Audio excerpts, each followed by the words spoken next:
समन्ता चक्रवालेषु अत्रा गच्छन्तु देवता सद्धम्मं मुनिराजस्य सुनन्तु सग्गमोक्षदं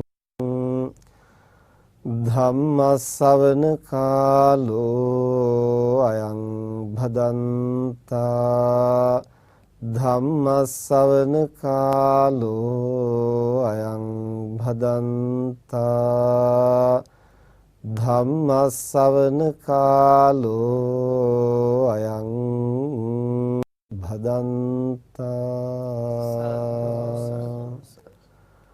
නමෝ තස් භගවතු අරහතු සම්මා සම්බුද්දස්ස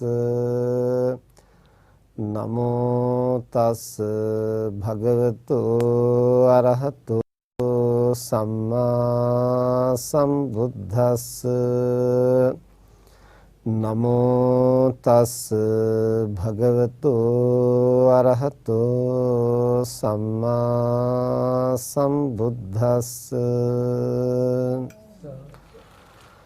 අනත්ත ජනනෝ දෝසෝ චිත්ත පකෝපනෝ භයමන්තරතෝ ජාතං තං ජනෝ නාව බුද්ධති දුට්ඨෝ අත්තං නජානාති දුට්ඨෝ ධම්මං නපස්සති අන්ධං තමං තදා හෝති යං දෝසෝ සහතේ නරංති සද්ධාවන්ත පින්නතුනි අද ලක්ෂ්මී ප්‍රනාන්දු මෑණියන් දූ දරුවන් ඥාති හිත මිත්‍රාදීන් හැම දෙනාම එකතු වෙලා අද මහ පිංකමක් සිද්ධ කරන්නට අදහස් කළේ තමන්ගේ ආදරණීය ස්වාමි පුරුෂයාට දයාබර පියාණන් වහන්සේට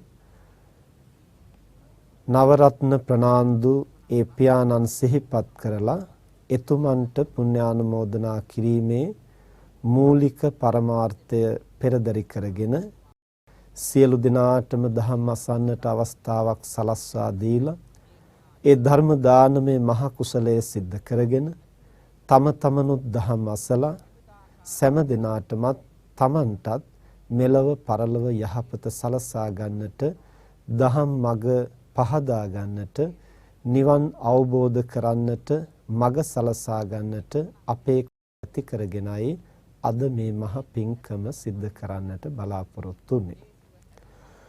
අද පින්නතුන්ට ධර්ම දේශනා කරන්නට අපි මාතෘකා කළේ බුදුරජාණන් වහන්සේ විසින් මේ ද්වේෂය පිළිබඳව කරලා තියෙන දේශනාවක්. මේ මාතෘකා පාඩේ මේ ගාථා දෙක අපි මාතෘකා කරගත්තේ ද්වේෂය පිළිබඳව විවරණයක් සපයන්නට නොවේ. ඒ ද්වේෂය දුරු කරගන්නට ප්‍රායෝගිකව භාවිතා කළ හැකි ක්‍රම 7ක් පිළිබඳව කෙටියෙන් නමුත් කරුණු පැහැදිලි කරලා දෙන්නට. දෛනික ජීවිතේ කටයුතු කරනකොට Tamanගේ නිවසේ වුණත් සමාජයේ වුණත් අපි හැම කෙනෙකුටම අපි අකමැති දේවල් වලට මුහුණ දෙන්නට සිද්ධ වෙනවා. සිදුවීම් වශයෙන්, අත්දැකීම් වශයෙන්, අවස්ථා වශයෙන්, ඒ වගේම ඉන්ද්‍රයන්ට ගෝචර වෙන නොයෙකුත් ආරම්මන වශයෙන් අපි ප්‍රිය නොකර බොහෝ දේ අපට අත්දකින්නට අත්විඳින්නට වෙනවා. ඒ ප්‍රිය නොකරන දෙයක් සමග ඉන්ද්‍රිය ගැටෙනකොට ඒ පිළිබඳව ඇතිවෙන අකමැත්ත, නුරුස්සන බව, අප්‍රසාදය ප්‍රතික්ෂේප කිරීම තමයි ද්වේෂයයි කියලා හඳුන්වන්නේ. මේක විවිධ අවස්ථාවල විවිධාකාරයෙන් මනසේ මතුවෙනවා. ක්‍රෝධය හැටියට මතුවෙනවා, භීතිය හැටියට මතුවෙනවා, ශෝකය හැටියට මතුවෙනවා, පිළිකුල හැටියට මතුවෙනවා. එකම ද්වේෂය එහෙම නැත්නම් අරමුණු ප්‍රතික්ෂේප කිරීම ක්‍රම 4කින් අපේ මනස තුල ක්‍රියාත්මක වෙන්නට පුළුවන්. පළවෙනි ක්‍රමය තමයි ක්‍රෝධය හැටියට. ක්‍රෝධය හැටියට කියලා කියන්නේ අරමුණට එරෙහිව, අරමුණ ගැටෙමින්, අරමුණට ප්‍රතිවිරුද්ධව, අරමුණ මඩින ස්වභාවයෙන් අරමුණට විරෝධතාවයේ දක්වමින් මනසෙහි පහළ වෙන අවස්ථාව.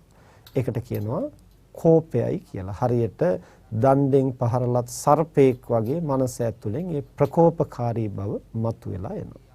ඒක අවස්ථාව. ඒක තමයි ද්වේෂයේ ප්‍රකටම අවස්ථාව.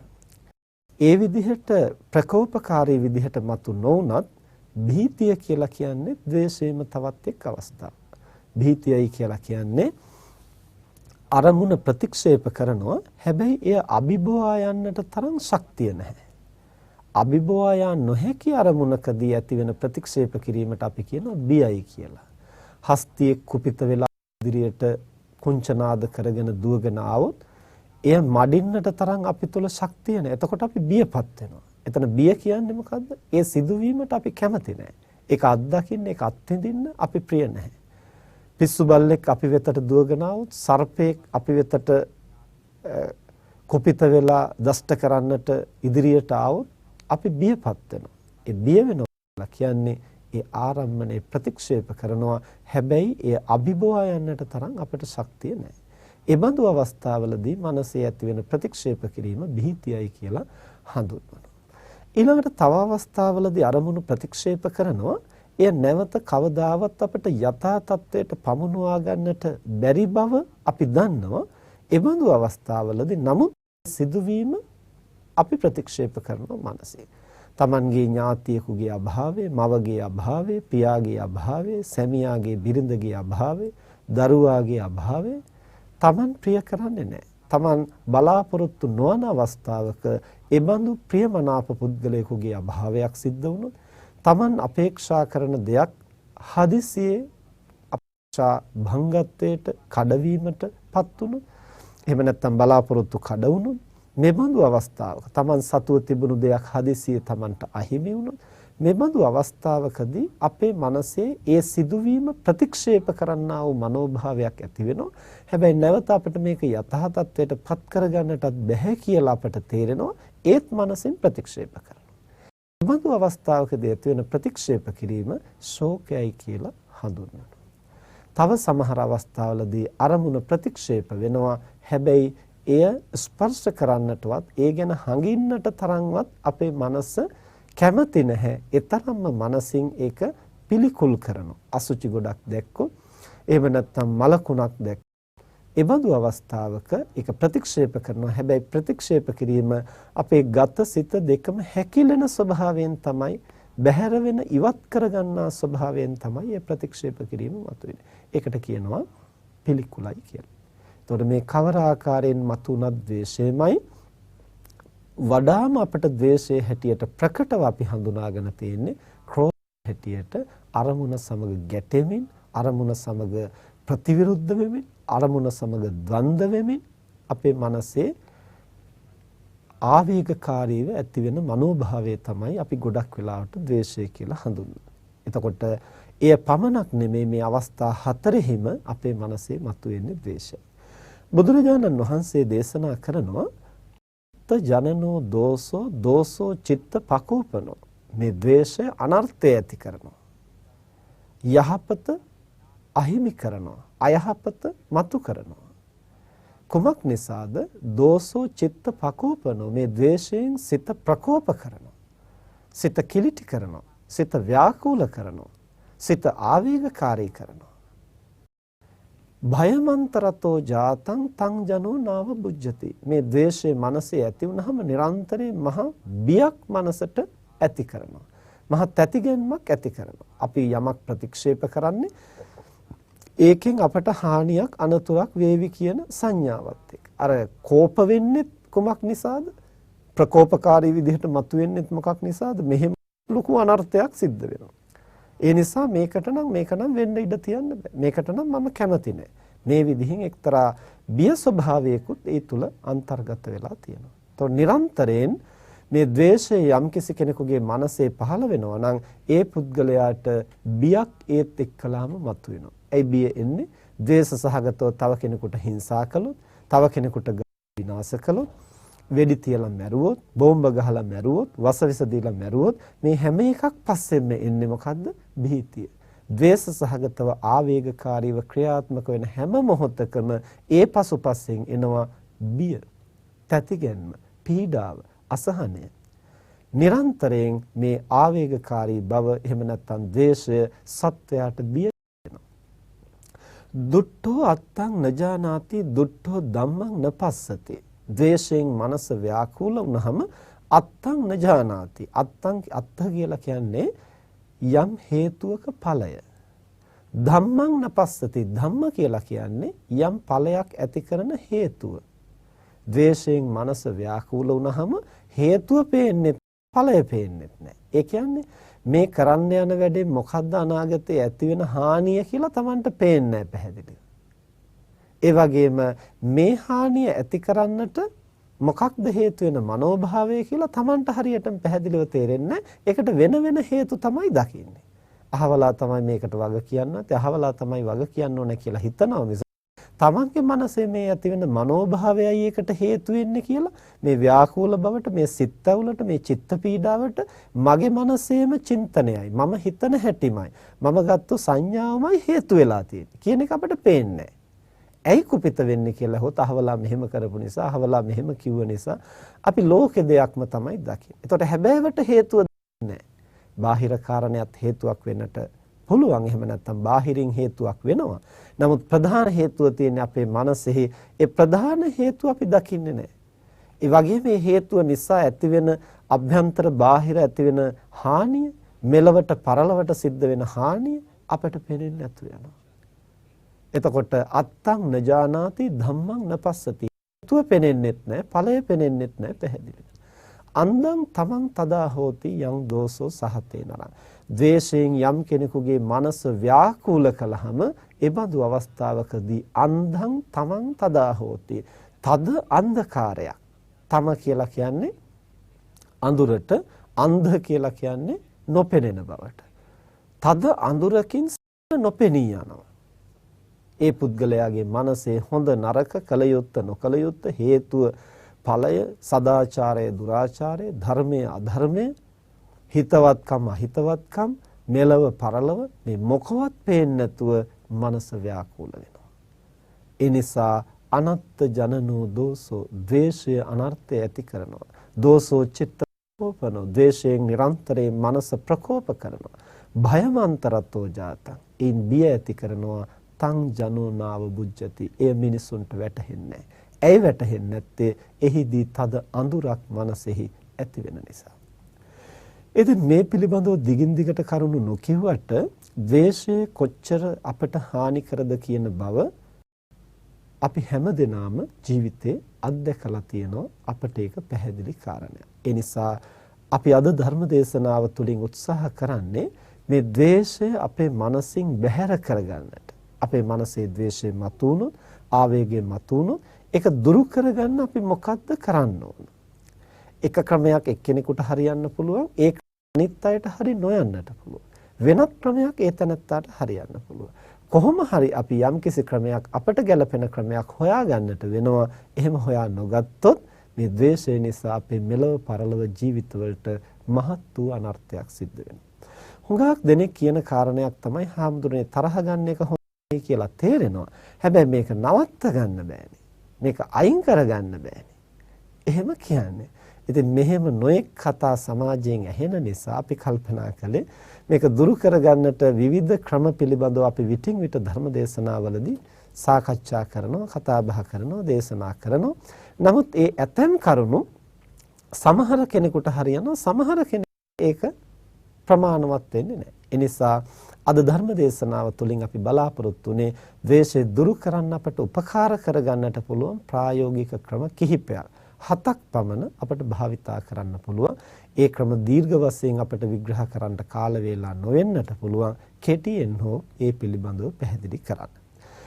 පළවෙනි ක්‍රමය තමයි මේ ද්වේෂය කියලා කියන්නේ සිතුවිලි මාත්‍රයක් පමණයි කියලා දකින්නට, හඟින්නට, වටහා ගන්නට උත්සාහ කිරීම. ඒ කියන්නේ තරහ යනවා කියලා කියන්නේ ඒක අපේ මනසේ ප්‍රශ්නයක් විනා ලෝකේ ප්‍රශ්නයක් නෙවෙයි කියන එක. අපිට හැමතිස්සෙම ලෝකෙත් එක්කලානේ කේන්ති යන්නේ, තරහ යන්නේ.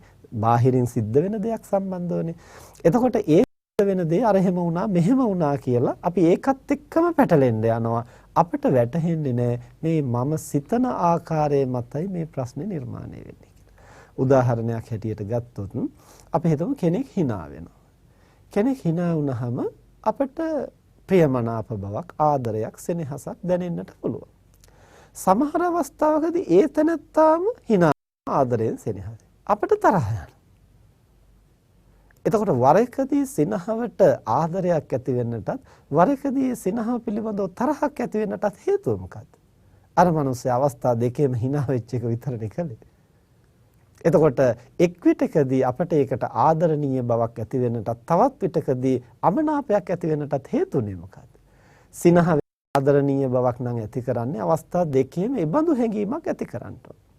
සිනහවෙන් තරහක් නම් ජනිත කරන්නේ අවස්ථා දෙකේම තරහ එන්නට ඕන. විටක තරහ එන්නටත් විටක සෙනෙහසක් ඇති වෙන්නටත් හේතුව මොකද්ද? එකම ආදර, එකම සිනහවේ. තමන් ඒ පිළිබඳව සිතූ ආකාරය, තමන් ඒක බාරගත්තු ආකාරය, තමන් ඒක පිළිගත්තු ආකාරය, තමන් හිටපු මනෝභාවයේ මත අපි වැරදි විදිහට ඒක අර්ථකථනය කරගත්තා. මේ ලෝකයේ සිද්ධ වෙන සෑම දෙයක්ම අපි ඒ විදිහට අපි කැමති හැටියට අර්ථකථනය කරගන්නවා. ඒ අපි දෙන අර්ථකථනය මත තමයි අපි සුවපත් වෙනවද, අපි දුක් විඳිනවද කියන එක තීරණය වෙන්නේ. අපි ඒකෙන් සතුටු වෙනවද, අපි ඒකෙන් අමනාපයක් ඇති කරගන්නවද කියන එක තීරණය වෙන්නේ. අනිකා වරදක් කළා නම් ඒ තැනත්තාගේ වැරද්ද හදන්න යම් ක්‍රියාමාර්ගයක් ගන්නට ඕන. ඒක වෙනම දෙයක්. එතකොට ඒ ක්‍රියාමාර්ගය ගන්නවා වෙනකොට Taman දැවෙන්නේ මොකටද? ඒ Taman සිතන ආකාරය මත. දැන් සමහර වෙලාවට දහවල් කාලේ අපි පරඬලක් හෙලවෙනවා දුටුවොත් අපිට ඒක අමුත්තක් නෙමෙයි. රාත්‍රී කාලේ යන්තම් හඳ එළිය තියෙන වෙලාවේ කවුරුත් ළඟ නැති වෙලාවේ අපි තනියෙන් ඉන්න වෙලාවක පරඬලක් හෙලවුනොත් අපිට පරඬලක් කියන සංඥාවද ඇති වෙන්නේ, යකෙක්, භූතෙක්, හොරෙක්, මංකොල්ලකාරයෙක් කියන සංඥාවද ඇති වෙන්නේ. ඔය ඕනම එකක් ඇති වෙන්නට පුළුවන්. එහෙම ඇති වෙච්ච සැනින්ම යකෙක් හිටියා නැත්තම් හොල්මනක් හිටියා කියලා කියනකොටම ඒ හොල්මන සැබවින්ම දැක්කා හා සමානව දත් දෙක මෙහෙමයි, ඇස් දෙක මෙහෙමයි, කෙස් ටික මෙහෙමයි, ලොම් මෙහෙමයි, මෙන්න මෙතනයි හිටි ඔක්කොම දැකලා තියෙනවා. දැන් මේ මොනවද කියන්නේ? බොරුවක්ද කියන්නේ? බොරුවක් නෙමෙයි කියන්නේ, ඇත්තටම දැකපු දේ. හැබැයි දැක්කේ මොකද්ද? Tamanගේ මනසින් නිර්මාණය කරපු දේ. එතකොට බය වුනේ පඬරලටද? බියපත් උනේ පඬරලට නෙමෙයි, Tamanගේ මනස විසින් නිර්මාණය කරපු දෙයට. නමුත් අපි හිතන්නේම අතන හොල්මනක් තිබුණා, මම ඒකට බය වුණා. ඉතින් මේ ස්වභාවය තෝරා බේරා ගන්නට බැරි වෙන්නේ බාහිරත් එක්කලා අපි පැටලෙනවා. නමුත් අපට වැටහෙන්නේ නැහැ මේ සියල්ලක්ම මගේ මනෝභාවයන් මතයි නිර්මාණය වෙන්නේ කියලා.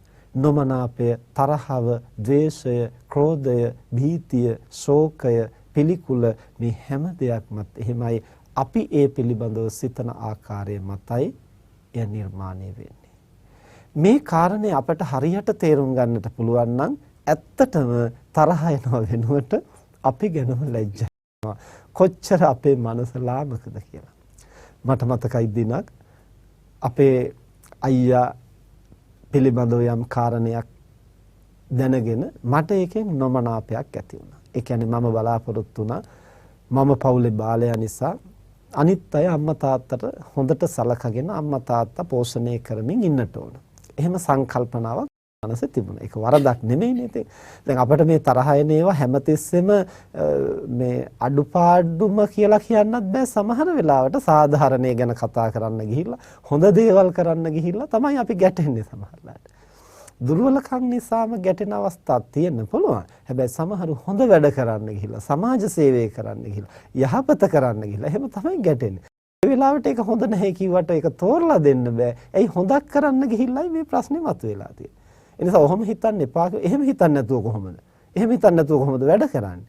එහෙම හිතන්න නැතුව හිටියොත් ඉතින් කොහොමද ලෝකේ අසාධාරණේ මැඩපවත්තන්නේ? එතකොට මිනිස්සු කරන හැටියට ඉඩ දෙන්න කියලාද කියන්නේ? ඔන්න ඔහොම අර්බුදයක් අපේ මනසට මතුවෙනවා. මොකද අපි දැන් මේ හොඳක් කරන්න ගිහින්නේ අර්බුදේ මතුවලා තියෙනවා. මට වුණා දවසක්. ඉතින් මම කල්පනා කළා අම්මා තාත්තව බලා ගන්න එක මගේ වගකීමක්. නමුත් මම දැන් පැවිදි වෙලා පවුලේ තව 8 දෙනෙක් ඉන්නවා. ඒ නිසා ඒ අය ඒ කාර්ය හොඳට කරන්න ඕනේ. ඒ නිසා මට වැඩිමල් අයියට මං කිව්වා විවාහ වෙන දවසක අම්මා තාත්තා බලා ගන්නට පුළුවන් විදිහේ කෙනෙක් විවාහ කරගන්න. ඉතින් ඊටාම හොඳ කාන්තාවක් විවාහ කරගත්තා. නමුත් ඉතින් මුල් අවදියේ නැන්දම්මා ලේලි හඳුනා ගැනීමේ යම් යම් ගැටලුමත් වෙනවනේ. ඉතින් දවසක් අපේ අක්කා සහ අම්මා ආපු වෙලාවක කතා බහ කරනකොට ගෙදර පිළිබඳව අනේ හාමුදුරනේ අපි ඉස්සර කොච්චර හොඳට අපේ ගෙදර හිටියද. නමුත් දැන් මෙන්න මෙහෙමයි తত্ত্বය. මේ වගේ තත්ත්වයක් අපේ ගෙදර දැන් තියෙන්නේ කියලා යම් කාරණයක් පිළිබඳව අම්මට නිවැරදි විදිහට සැලකුම් ලැබෙන්නේ නැති විදිහ. එහෙම කතාවක් කිව්වා. කියනකොටම මං අම්මගේ මුහුණ දිහා බැලුවා. අම්මගේ මුහුණෙත් යම්කිසි දුක්මසු බවක් තමයි තිබුණේ. ඒතර මේ සංඥාව විතරයි මං එතනින් ගත්තේ. මම එහෙම මේ කතාව නවත්තලා ආපහු මං ඉන්න කුටියට ආවා. එවිදින් මං පුටුවේ වාඩි වෙලා දිගින් දිගටම කල්පනා මේකට ප්‍රතිකර්මයේ හැටියට මොකද්ද කරන්නේ? දැන් මට මැවි පේන්නට ගන්නවා අම්මට නොසලකලා අම්මා සිත් ඇවුලටපත් වෙන හැටි තාත්තා සිත් ඇවුලටපත් වෙන හැටි. දැන් මේකට මොකද්ද මං කරන්නේ? මං කල්පනා කළා මං පින්ඩපාතේ ගිහිල්ලා හරි මව්පියෝ දෙන්න පෝෂණය කරනවා. එතකොට මම කොහෙද ඉන්නේ? මං ගිහින් ගෙදර නවතිනවා. සිවුරු අරින්නට මට බෑ. හැබැයි මං සිවුර පිටින් නැවතිලා පින්ඩපාතේ ගිහිල්ලා එයා පෝෂණය කරනවා. එතකොට ගෙදර ඉන්න අය ඒගොල්ලන් එළියට දානවා. ඒගොල්ලන්ට යන්න කියනවා කොහේ හරි. එතකොට මට මතක් වෙනවා දැන් ඒගොල්ලන්ට දරුවෙකුත් ඉන්නවා. එහෙම කරන එක හොඳ නෑ. කමක් නෑ. අම්මා තාත්තා වෙනුවෙන් මං ඕන දෙයක් කරනවා. දැන් මේ විදිහට ක්‍රමක්‍රමයෙන් මනසේ මේ ආවේගය එන්නම වර්ධනය වෙනවා. ඊ අවස්ථාවේ මට දැනෙන්නට ගත්තා තව ටික වෙලාවක් මෙහෙම ගියොත් බොහොම බරපතල තත්ත්වයට මගේ මනස ව්‍යාකූල වෙනවා. දැන් එක් ආකාරයෙන් මම මේ පිළිබඳව චිත්‍රමවනවා. දැන් අර විදිහට මගේ මනසම යෝජනා කරනවා ඒක හොඳ නැහැ කියලා. හැබැයි ඒත් කමක් නැහැ මම ඒක කරනවා. දැන් අන්න බලන්න අර්ථය පේන්නේ නැහැ, ධර්මයේ පේන්නේ හේතුව ඵලය මේකෙන් වෙන්නට යන අනත් මොකුත් පේන්නේ නැහැ. Taman හිතන දෙයමයි කියලා කල්පනා කරනවා. මම දැනගත්තා දැන් මේ විදිහට ගියොත් මේකෙන් ලොකු හානියක් සිද්ධ වෙනවා. ඒ නිසා මම ලොකු හාමුදුරුවෝ මුණ ගැහෙන්න ගියා. මේ වසර ගානකට ඉස්සෙල්ලා වෙච්ච සිද්ධියක්. ලොකු හාමුදුරුවෝ මුණ ගැහෙන්නට ගිහිල්ලා මේ කාරණේ කිව්වහම ලොකු හාමුදුරුවෝ බොහොම සරලව කිව්වා. ඔය වගේ පොඩි දේවල් ගෙවල් වල සිද්ධ වෙන්නට පුළුවන්. ඔකට ඉතින් අපි කලබල වෙන්න දෙයක් නැහැ. හැමෝම ගෙන්නලා කතා කරලා කාරණේ කිව්වහම ගන්න පුළුවන්. දැන් මම කල්පනා කළා මාත් ඔහොම මිනිස්සුන්ට උපදෙස් දෙනවානේ. එතකොට දැන් මේ මට ආපු ප්‍රශ්නේදී මට එහෙම හිතන්න බැරි වුණානේ. මට ඇත්තටම ලොකු ලැජ්ජාවක් ඇති වුණා මම ගැන. ආපහු මං කුටියට ඇවිල්ලා ඒ පුටුවේම වාඩි වෙලා අයියා ගැන හිතන එක පැත්තකින් තියලා මට මොකද වුනේ කියලා මං කල්පනා කළා. කල්පනා කරනකොට මට වැටහුනේ අර එක වචනයක් මුල් කරගෙන මම කොච්චර ලොකු කතන්දරයක් ගෙතුවද? මම කොච්චර ලොකු චිත්‍රයක් ඇන්දද? එහෙනම් මගේ මනස මේ තරම් ගැටුනේ අයියා කරපු දෙයකටවත් අක්කා කරපු දෙයකටවත් නෙමෙයි මම ගොඩනගාපු කතන්දරෙත් එක්කයි. එහෙම හිතලා බලනකොට අපේ මනස මොනතරම් අපිව රවට්ටද කියලා පෙනෙනකොට ඇත්තටම මට දුක හිතුණා මම මේ දේ කළා නම් අයියයි අක්කයි මොනතරම් අපහසුවටපත් වෙනවද? ඇත්තටම සොයලා බලනකොට එහෙම බරපතල තත්වයක් ඇත්තෙත් නැහැ. අදටත් අපේ අම්මත් අයියත් ඒ ලේලියත් ඊටාම සමගි සම්පන්නව. අම්මා නිතරම කියන්නේ මම දරුවෝ 9 දෙනෙක් හැදුවා මේ ලේලිත් මගේ කුසින් බිහිපු දරුවෙක් හා සමාන. ඒතරම් සමගි සම්පන්නව ජීවත් වෙනවා. නමුත් මුලදී පොඩි හඳුනා ගැනීමේ ගැටලු මතුවෙන්නට පුළුවන්. නමුත් ඒ පොඩි දෙයක් අල්ලගෙන අපි මේකට ලොකු කතන්දරයක් මවලා ඒකත් එක්ක ගැටිලා අපේ මනසේ ද්වේෂයේ ගැටුම අපි නිර්මාණය කරගන්නවා. මෙහෙම දකින්නකොට මට ලොකු අනුකම්පාවක් ඇති වුණා මොනතරම් ලෝකය අසරණ මිනිසුන් මොනතරම් දේවල් වැරදි විදිහට හඳුනාගෙන මොනතරම් ගැටුම් ඇති කරගන්නවද අපේ මනස අපිවම කොයිතරම් රවටනවද මෙහෙම හඳුනා ගන්නට පුළුවන් වුණොත් ඇත්තටම තරහ ගන්නව වෙනුවට අපට අනුකම්පා කරන්න පුළුවන් ලෝකයේ පිළිබඳව. ඒ නිසා පළවෙනි ක්‍රමය තමයි මේ ද්වේෂය මතුවෙන්නේ ලෝකේ ප්‍රශ්නයක් නිසා නෙමෙයි. අංග අඩුපාඩු තියෙන්න පුළුවන්. ඒවට අපි පිළියම් යොදන්නට ඕන. ඒක වෙනම කතාවක්. හැබැයි මේ මම දෙවෙන්නේ මොකටද? ඒ මම සිතන ආකාරයත් එක්ක මම ඒක උපකල්පනය කරන හැටි. මම ඒ ගැන සිහිනමවන හැටි, මම ඒකට කතන්දර ගොතන හැටි, ඒ අනුවයි මම දුක් විඳින්නේ. මේ කාරණේ හරියට තේරුම් ගන්නට පුළුවන් නම් එසැනින්ම ද්වේෂය අපේ මනසේ වෙනවා. ඒක ඊටාම ප්‍රායෝගික ක්‍රමයක්. ඊළඟට දෙවෙනි ක්‍රමය තමයි මේ අපට තරහ ගිය සිද්ධිය, එහෙම නැත්නම් ඒ තරහ ගිය පුද්ගලයා ඇයි එහෙම කළේ? එහෙම වෙන්නට හේතුව මොකක්ද කියලා ඒ සිදුවීම එසේ වෙන්නට සාධාරණ හේතු තියෙනවා කියලා නුවණින් කල්පනා කරලා බැලීම. මම ඒකට අමනාප වුණාට මම ඒ තත්ත්වෙ හිටියානම් මම මොන තීරණයක් ගනීද? මං කොහොම කරයිද? ඒ වගේම ඒතනත්තා මෙහෙම කරන්නට හේතු මොනවද? එහෙම ටිකක් නුවණින් එක එක පැත්තෙන් කල්පනා කරලා බලන්න ඕන. අපි හිතමු තමන් ආයතනයක සේවය කරන කෙනෙක් නම් තමන්ට පින්කමකට යන්න, අම්මගේ අසනීපයකට, තාත්තගේ අසනීපයකට, ගෙදර ප්‍රශ්නයකට තමන්ට ඉක්මනින් ගෙදර යන්නට ඕන. එහෙම නැත්නම් නිවාඩුවක් ගන්නට ඕන. ප්‍රධානියට ගිහිල්ලා කිව්වහම ප්‍රධානියා කෑ ගහන්න පුළුවන්, බැනවදින්න පුළුවන්, එහෙම නිවාඩු දෙන්න පුළුවන්ද? එහෙම කරන්න පුළුවන්ද? අර. එතකොට අපේ මනසට මොකක්ද ඇති වෙන හැඟීම? නොමනාපයක් ඇති වෙනවා, ද්වේෂයක් ඇති වෙනවා. මෙච්චර මේ මිනිසුන්ගේ උස්සකම් නැත්තේ. මේ වගේ දෙයක් ඇයි තේරුම් ගන්න බැරි? මෙහෙම එතන ඉඳන් අපි ගැටෙන්නට පටන් ගන්නවා. ඒ වෙලාවට අපිට හිතලා බලන්න පුළුවන් නම් මගේ අවශ්‍යතාවය වෙනම දෙයක්. හැබැයි ඇවිදින් නිවාඩු ඉල්ලන වෙලාවට නිවාඩු දෙන්න ගියොත් මේ ආයතනය පවත්වන්නේ කොහොමද? ඒතර හැමෝටම අවශ්‍යතාවය යෙදෙනවා. දරුවගේ ප්‍රශ්න, බිරිඳගේ ප්‍රශ්න, සැමියාගේ ප්‍රශ්න, අම්මා තාත්තගේ ප්‍රශ්න, අසනීප, පින්කම් කරන්න, මලගෙවල්, මගුල්ගෙවල් කොච්චර જાති යෙදෙනවා. දැන් ඔය ඔක්කොටම ඉල්ලන හැටියට නිවාඩු දෙන්න ගියොත් අර මනුස්සයාට ආයතනය පවත්වන්න පුළුවන් වේද? තමන් ආයතන ප්‍රධානියා වුණා නම් කොහොම කටයුතු කරයිද? මෙහෙම ටිකක් හිතලා බලනකොට අපිට තේරෙන්නට ගන්නවා මගේ අවශ්‍යතාවය ඇත්තයි. හැබැයි ඒ මිනිස්සේ ආයතන ප්‍රධානියා හැටියට එහෙම කටයුතු කරන්නේ වෙන ක්‍රියාත්මක කරන්නට විදිහක් නැහැ. එහෙනම් ඒ මිනිස්සයාත් හරි මාත් හරි. එහෙනම් අපි දෙන්නම නිවැරදි. හැබැයි ගැටලුවක් තියෙනවා. මොකද්ද? ඔවුනොවුන් හඳුනා නොගැනීම. අන්න එතනට පරිස්සමින් අපි කරුණා මෛත්‍රියෙන් කතා බහ කරලා ප්‍රශ්නේ විසඳ ගන්නවා විනා මේක ගැටෙන එක තේරුමක් නැහැ. අද සමාජයේ බොහෝ වෙලාවට අඹසැමියන් අතර ඇති වෙන ගැටලු, පෞල් ආරවුල්, හුඟක් ඒවා කතා කරලා බලනකොට බිරිඳ කියාගෙන යනකොට ඒ කතන්දරයේ 100%ක්ම ඇත්තයි කියලා හිතෙනවා. සැමියා තමයි සම්පූර්ණයෙන් වැරදි. සැමියා වෙනම අරගෙන කතා කරලා බලුවහම සැමියා කියන කතන්දරයේ 100%ක්ම ඇත්ත. බිරිඳ තමයි වැරදි. එතකොට සැමියාත් හරි බිරිඳත් හරි. එතකොට කවුද වැරදිකාරයෝ? කවුරුවත් නැහැ. හැබැයි ප්‍රශ්නයක් තියෙනවා. මොකද්ද ප්‍රශ්නේ? ඔවුනොවුන් පිළිබඳව සංවේදීව හඳුනාගෙන කතා බහ කරලා ඔවුනොවුන්ගේ අදහස් සුවමාරු කරගෙන යම් සම්මුතියකට එළඹෙන්නට සමත් නොවීම. බොහෝ ගිහි ජීවිතවල ඇති වෙන ප්‍රශ්න ඔතනයි තියෙන්නේ. එහෙම නැත්නම් කවුරුවත් වැරදිකාරයෙක් නෑ බැලුවාම. දෙදෙනාම හිතපු හැටිත් හරි.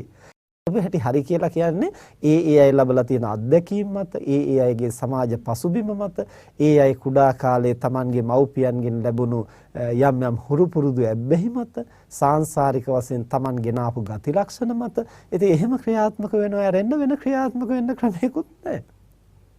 නමුත් එතන අර්බුදය ඇති වෙන්නේ අනිකාට අනිකාව ගන්නට නොහැකිකම. නමුත් අපට හිතන්නට පුළුවන් නම් අනිකා එහෙම කළාට කුපිත වෙන එක වටින්නේ. එහෙම කරන්නට යම් හේතුවක් තියෙන්න ඕන.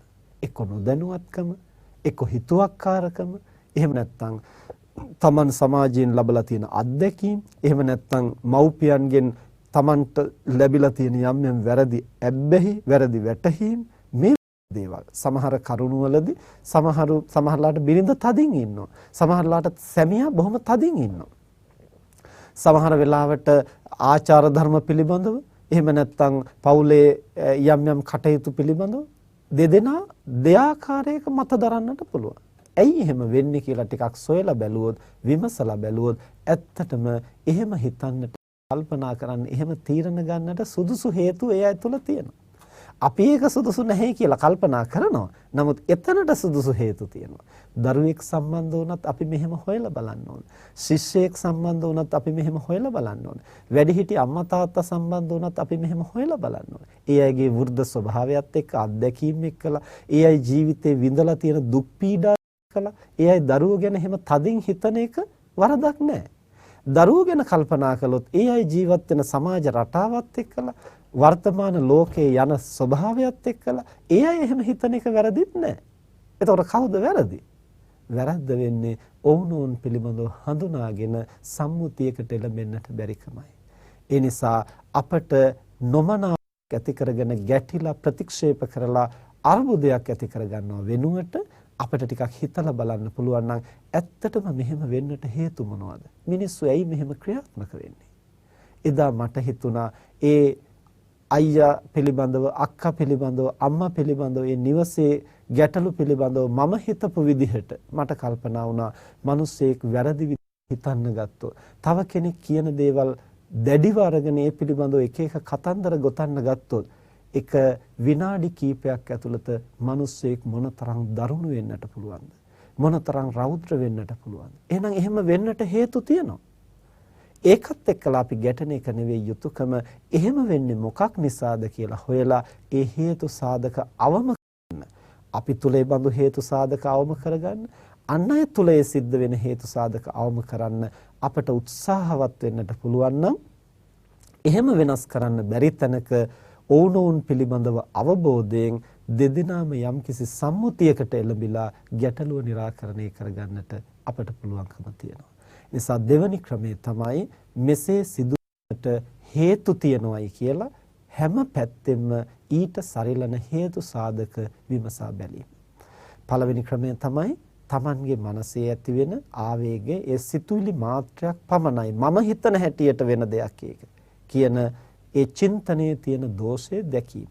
දෙවැනි කාරණය තමයි ලෝකයේ එසේ බඳු දේ සිදු වෙන්නට යම් යම් හේතු තියෙනවා. ඒ මොනවද කියලා කල්පනා කරලා බැලුවොත්, දැක්කොත් ඇත්තටම අන් අය පිළිබඳව අපට කරුණාවක්, මෛත්‍රියක්, දයාවක් ඇති කරගන්න පුළුවන් මිනිස්සු කොයිතරම් අසරණද කියලා. ඊළඟට තුන්වෙනි කාරණය තමයි අත්තාදිපති භාවයේහි පිහිටා කටයුතු කරන්නට උත්සාහ කිරීම. ඒ කියන්නේ තව කෙනෙක් දෙයකින් ඇයි මම කුපිත වෙන්නේ? අනිත් අය වැරදි කරන්නේ මම විඳවන්නේ. අඩුතරමින් වැරදි කරන මිනිස්සුවත් දුක් විඳිනවා නම් කමන්නේ. වැරද්ද කරන්නේ අහක ඉන්න මිනිස්සේ මමයි දැවෙන්නේ. ඇයි එහෙම වෙන්නේ ඉතින්? අනුන්ගේ කුණු අරගෙන මම නිකන් කෙලසෙන්නේ මොකටද?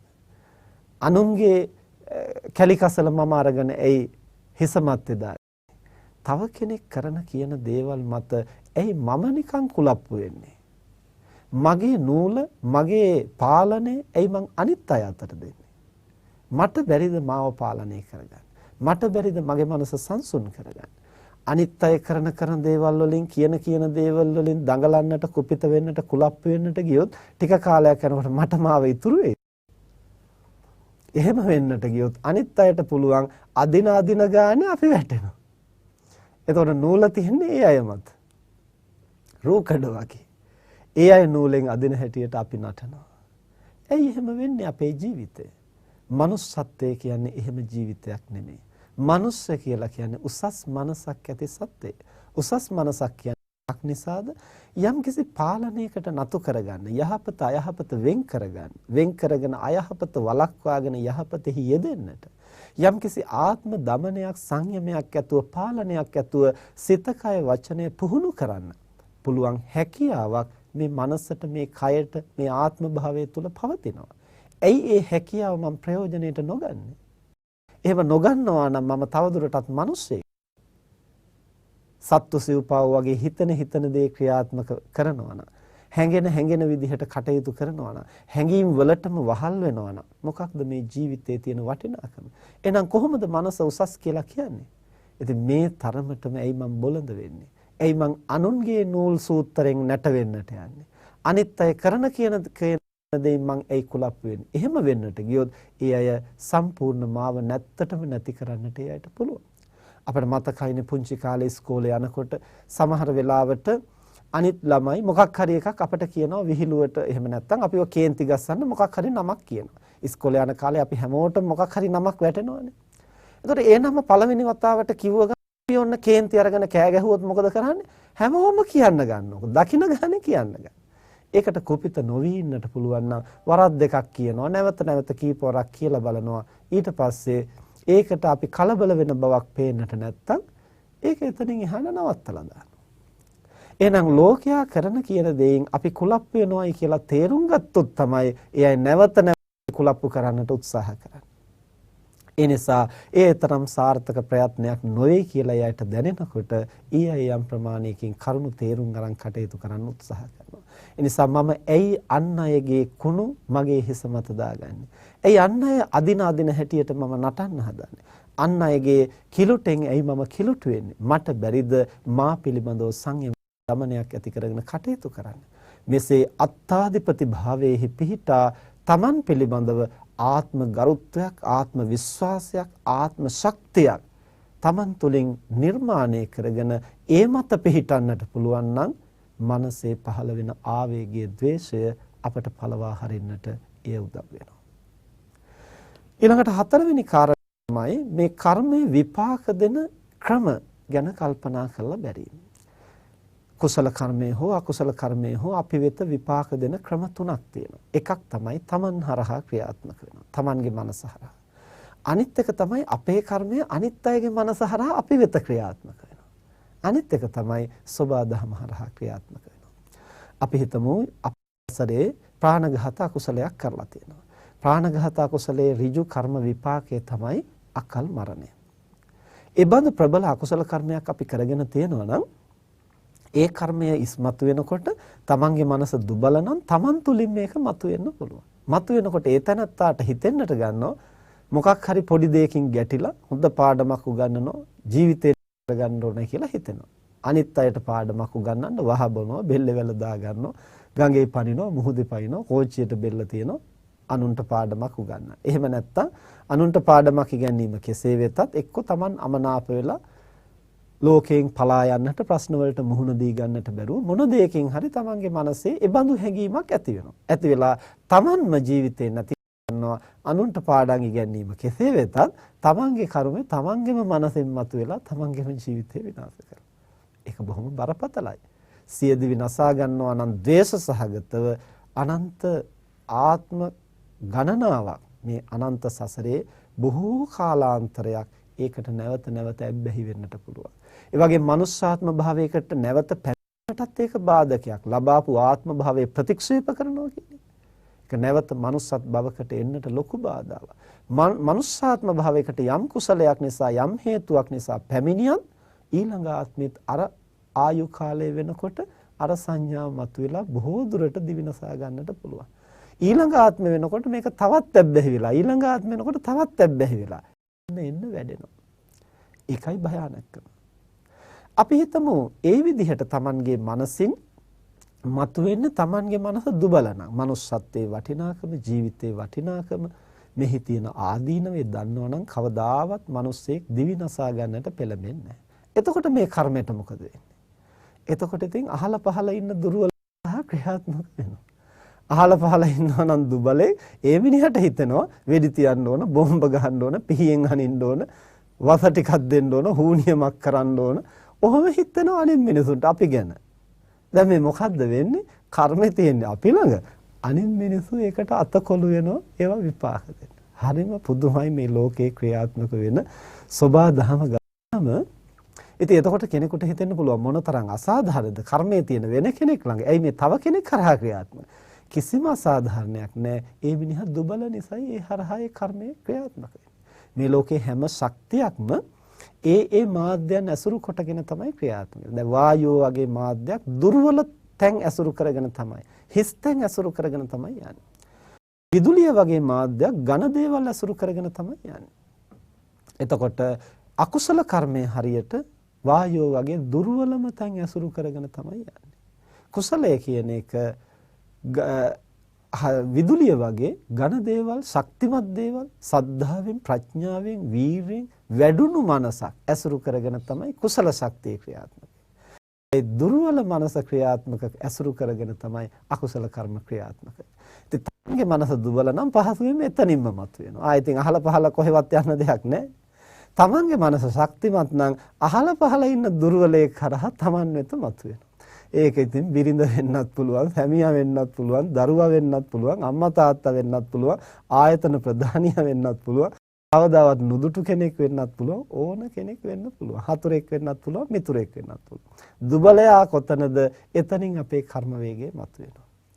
හැබැයි ඉතින් අහක ඉඳලා අසරණෙක් ඒකට දෙල්ල තියන්නේ. දැන් මුගලන් හාමුදුරුවෝ සම්බන්ධව සිද්ධ වුණේ එහෙම දෙයක්. උන්වහන්සේ සතුව කර්මයේ තියෙනවා.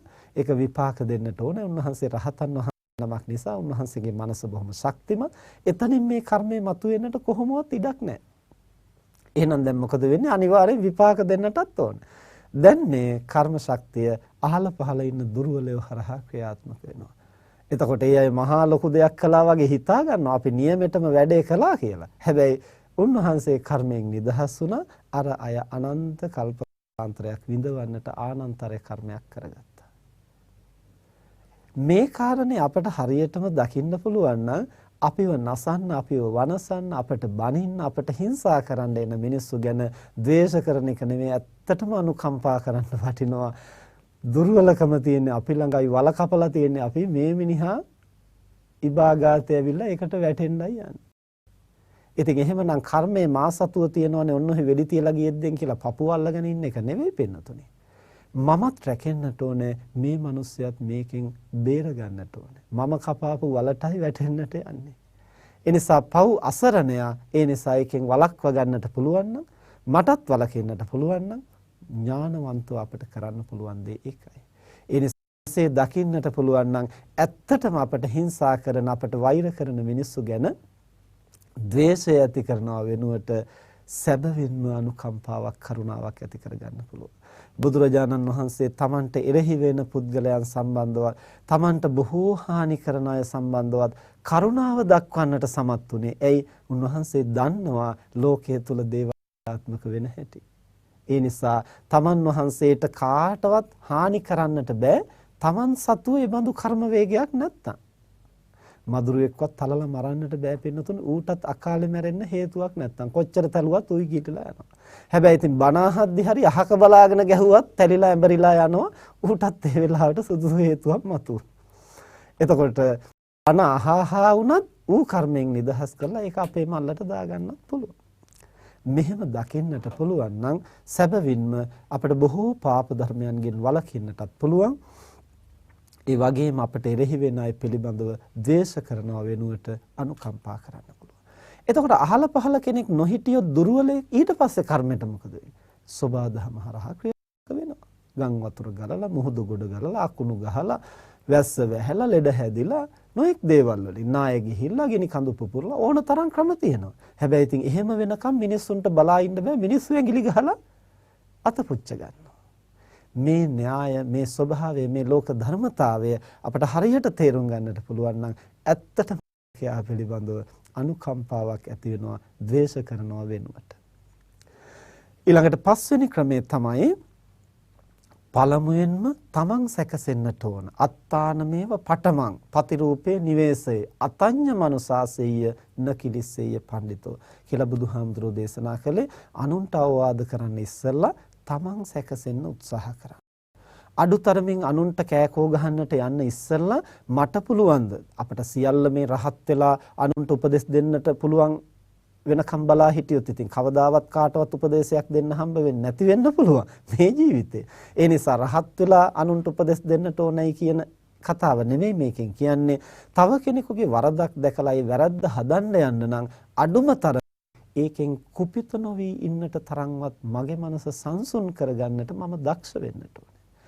සමහර ලෝකෙ සිද්ධ වෙන අසාධාරණයන්ට එරෙහිව කටයුතු කරන්න යනවා. අසාධාරණ වෙන්නේ ලෝකෙනු. ඒකෙන් Taman නිකන් කුපිත වෙලා, කුලප්පු වෙලා, තවත් පිරිසක් කුලප්පු කරගෙන නොඑක් අපරාධ කරන්නට ඉදිරිපත් වෙනවා. ඉතින් ලෝකයේ අසාධාරණය සකසන්නේ කොහොමද? Tamanගේ මනසටවත් සාධාරණයක් කරගන්න බැරුව. තමන්ගේ මනසට මෙලෝ පරලෝ සිද්ධ වෙන්නට යන අසාධාරණේවත් වළක්වන්න බැරි නම් ඒ මනුස්සයාගෙන් ලෝකෙට වෙන්නට පුළුවන් සාධාරණේ මොකද්ද? ඒ නිසා ලෝකේ අපිට සියලු වැරදි හදාගෙන අනුන් හදන්නට කියන කතාවක් නෙමෙයි. අපි අඩුපාඩු නැතුව අන් අයට උපදෙස් දෙන්න කියන කතාවක් නෙමෙයි. ඒක තමයි නිවැරදි ක්‍රමය. නමුත් අපිට දැනට පුළුවන් හැටියට අනුන්ට අවවාද කරන්න ඕන, අනුන් සකසන්න ඕන. හැබැයි එහෙම සකසන්න යනවා නම් පළවෙනිම කාරණේ ඒ අය කරන වරදින් Taman කුපිත නොවි ඉන්නටවත්, Taman කුලප්පු නොවි ඉන්නටවත් පුළුවන් නම් අන්නේ තැනැත්තා තමයි ලෝකය හදන්නට සුදුස්සා. ඒ තැනැත්තා තමයි ලෝකෙට උපදෙස් දෙන්න සුදුස්සා. බුදුරජාණන් වහන්සේ සන්තෝසෝ භගවා සමතාය ධම්මං දේසේති. දන්තෝසෝ භගවා දමතාය ධම්මං දේසේ. ශාන්ත බුදුරජාණන් වහන්සේ ලෝකයා ශාන්ත කරන්නට දහම් දෙසුවා. දමනය වූ බුදුහාමුදුරුවෝ ලෝකයා දමනය කරන්න දහම් දෙසුවා. එතකොට අඩුතරමින් මතුවෙන ආවේගය පාලනය කරගන්නවත් Taman සමත් නැතිනම් අනුන් සකසනවා කියන එක ලේසි පාසු කටයුත්තක් නෙමෙයි. ඒ නිසා අනුන් සකසන්නට අනෙකාගේ වරදට උපදෙස් දෙන්නට කෑකෝ ගහන්නට යන්න ඉස්සෙල්ලා මට පුළුවන්ද මගේ මනසේන ආවේගය සමනය කරගන්නට. එහෙම බැරි නම් ඉතින් ඒ මිනිස්සයා ඉන්න මල්ලෙම තමයි මාත් ඉන්නේ. අපි දෙන්නම එකම වලේ. එහෙනම් ඉතින් මං කොහොමද ඊට වඩා වැඩි වෙන්නේ? ඊට වඩා සුවිශේෂ වෙන්නේ? මං කොහොමද මේ මිනිස්සයාට උපදෙස් දෙන්නේ? ඒ නිසා අනේකාට උපදෙස් දෙන්න නම් අඩුතරමින් ඒ මිනිස්සයා වලේ ඉඳද්දී අපට ගොඩ ඉන්නවත් පුළුවන් වෙන්න. ඒ නිසා තමන් පළමුව සැකසෙන්නට ඕනේ කියන මේ කාරණය හරියට හිතට ගත්තොත් අපට බොහෝ අවස්ථාවලදී මතුවෙන ද්වේෂය පාලනය කරගන්නට ඒ උපකාර වෙනවා. ඊළඟට 6 වෙනි කාරණය තමයි අයගෙන් නොයෙකුත් ගැටීම් හැපීම් හැලහැප්පිලි තමන් අකමැති දේවල් සිද්ධ වෙනකොට මෙය ශාන්ති පාරමිතා කරන්නට මට සුදුසුම ෂණ සම්පත්තියක් කියලා තේරුම් ගැනීම. ඉවසීමේ පාරමිතාව පුහුණු කරන්නට බෑ පින්නතුනේ අකමැති දේවල් සිද්ධ වෙන්නේ නැත්තම්. අපි කැමති දේවල්ම නම් හැමතිස්සෙම සිද්ධ වෙන්නේ. අපි ප්‍රිය කරන දේවල්ම නම් සිද්ධ වෙන්නේ කොයි අවස්ථාවේදී අපි ඉවසීම පුහුණු කරන්නේ?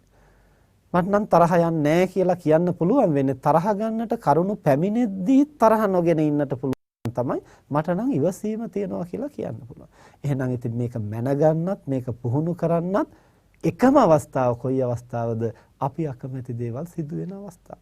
බැනුම් අහන්නට, දොස් අහන්නට, ඒ වගේම බලාපොරොත්තු කඩ වෙන ෂඩේන්ද්‍රයන්ටම අකමැති අරමුණු හමු වෙන අවස්ථාව තමයි අපට අපේ ඉවසීම ශාන්තිය පුහුණු කරන්නට සුදුසුම අවස්ථාව. මගේ ජීවිතේත් මම බොහෝ කාලයක් ප්‍රාර්ථනා කළා මම අකමැති දේවල් නම් වෙන්නට එපා. නමුත් කාලයක් යද්දී තමයි මට වැටහුනේ අකමැති දේවල් වලින්මයි යහපතක් වෙලා තියෙන්නේ. කැමැති දේවල් සිද්ධ වෙච්ච අවස්ථාවල ඇලිලා, බැඳිලා, පැටලිලා, තෘෂ්ණාව වැඩි වෙලා, බලාපොරොත්තු වැඩි වෙලා, මාන්නය වැඩි වෙලා, මුලාව වැඩි වෙලා, කුහකකම් වැඩි වෙලා, ඕවා විතරයි වැඩි වෙලා තියෙන්නේ. අකමැති දේවල් වෙච්ච අවස්ථාවල දඟලලා තියෙනවා, ඉවසලා තියෙනවා, දරා ගන්නට පුරුදු වෙලා තියෙනවා, විමසලා තියෙනවා, ප්‍රශ්නේ මොකද්ද හොයලා තියෙනවා, හේතු හඳුනාගෙන තියෙනවා, වෙනස් කරන්න වීර්ය කරලා තියෙනවා, ඒක පළදරලා තියෙනවා. එතකොට ඒ තුලින් සැනසීම ලැබිලා තියෙනවා. බැලුවාම ගැටලුට හේතුව ඒ නිදහස් වීමේ සඳහා මඟ මේ චතුරාර්ය සත්‍යම නොදැනුවත්ව හරි පුහුණු කරලා තියෙන්නේ අකමැති දේවල් සිද්ධ වෙච්ච අවස්ථාව. ඒ නිසා චතුරාර්ය සත්‍යයේ පළවෙනි සත්‍ය මොකද්ද? දුක්ඛ සත්‍ය. දුක කියන එක තිබුණ නැත්නම් ඉතින් අපි එතකොට කුමක් කරහාද මේක පුහුණු කරන්නේ? නිසා දුක කියන එක ලෝකයේ තියෙන නිසාමයි දුකින් එතර වෙන්නට මේ කාරණේ හඳුනාගෙන අපට මනස පුහුණු කරන්නට ඒ දුකින් එතර වීම සඳහා අවශ්‍ය ශාන්තිය, අදිෂ්ඨානය, වීර්ය, ප්‍රඥාව, කරුණා මෛත්‍රිය මේ හැම දෙයක්ම අපට මතු කරගන්නට අවශ්‍ය වෙන්නේ සුදුසු වෙන්නේ අකමැති දේවල් සිදු වෙන අවස්ථාවල.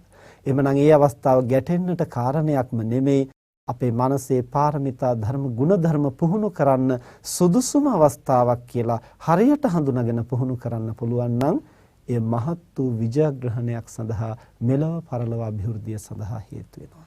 දැන් අපි ක්‍රම 6ක් කිව්වා. පළවෙනි එක තමයි සිතුවිලි මාත්‍රයක් කියලා හඳුනා ගැනීම. දෙවෙනි එක තමයි එසේ සිදු වෙන්නට හේතු තියෙනවායි කියලා සහේතුක කල්පනා කිරීම. තුන්වෙනි එක තමයි අත්තාදිපති භාවයේ පිහිටලා අනිත් අය කරන දේවල් වලින් මම නිකන් දඟලන්නේ මොකටද කියලා තමන් ගැන හිතලා බලන එක. හතරවෙනි කාරණේ තමයි කර්මයේ විපාක දෙන ක්‍රම පිළිබඳව සිතලා බැලීම. පස්වෙනි කාරණේ තමයි අත්තානමේව පටමං මුලින්ම තමන් සැකසෙන්නට ඕනේ කියලා හිතීම. හයවෙනි කාරණේ තමයි මේ පාරමිතා පුරන්න ශාන්තිය වඩන්න සුදුසු අවස්ථාවක් කියලා දැන ගැනීම. ඔය එකම ක්‍රමයකටවත් මනස සකසා ගන්න බැරි නම් හත්වෙනි ක්‍රමේ තමයි පලා යන එක. ඒ කියන්නේ එක්ක අරමුණ වෙනස් කරනවා, එහෙම නැත්නම් ඉන්න තැන වෙනස් කරනවා.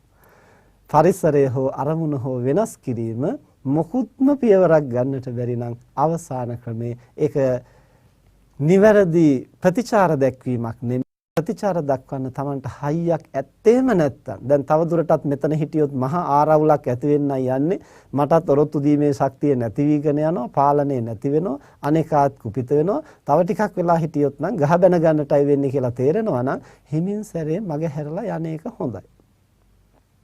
එහෙම නැත්තම් අර ආඝාත පටිවිණය සූත්‍රයේ දක්වලා තියෙන ආකාරයට ආරම්මණය වෙනස් කරලා යහපත් අරමුණක් මනසට ගන්න එක හොඳයි.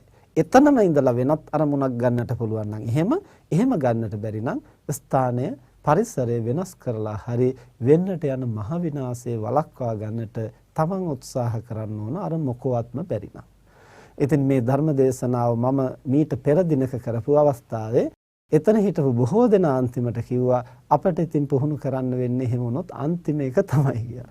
එහෙම හිතන්නේ නැතුව මේන් මුල් කරුණුත් අපිට පුහුණු කරන්න පුළුවන්. පලා යන එක නිදහසට කාරණයක් නෙමෙයි. දුර්වලම නම් බැරිම නම් කරන්නට දෙයක් තමයි ඒ. මුලින් කියපු කරුණු 6ම අපිට උත්සාහ කළොත් පුහුණු කරන්නට බැරි කමක් නැහැ.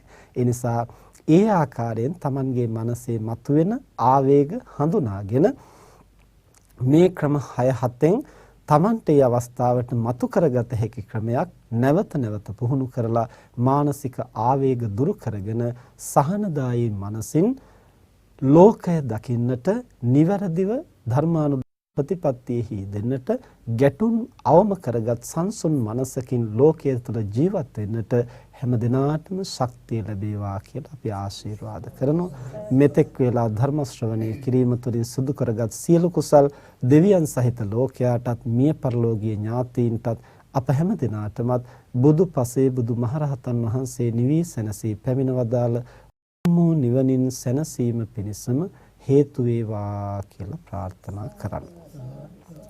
ආකාසට්ඨා ච භුම්මට්ඨා දේවා නාග මහිද්దికා පුඤ්ඤන්තං අනුමෝදිත්වා චිරං රක්ඛන්තු ශාසනං.